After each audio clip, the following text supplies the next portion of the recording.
Hi friends, ఇప్పుడు మనం human psychology గురించి కొన్ని ఇంట్రెస్టింగ్ ఫ్యాక్ట్స్ విందాం.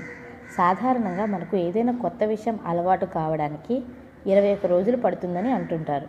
కానీ నిజానికి సగటు మనిషి కొత్త విషయాన్ని అలవాటు చేసుకోవడానికి 18 నుండి 254 రోజుల మధ్య పడుతుంది.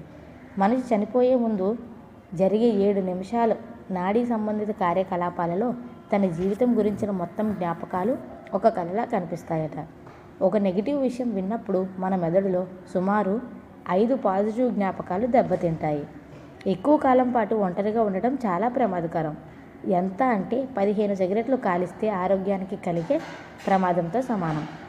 ప్రయాణాలు మనిషి మెదడు ఆరోగ్యాన్ని మెరుగుపరుస్తాయని కొన్ని అధ్యయనాల్లో తేలింది. ప్రయాణం చేయడం వల్ల డిప్రెషన్, గుండె సంబంధిత వ్యాధుల బారిన పడే అవకాశాలు తక్కువ. 16 నుండి 28 ఏళ్ల వయస్సు మధ్య ఏర్పడిన సంబంధాలు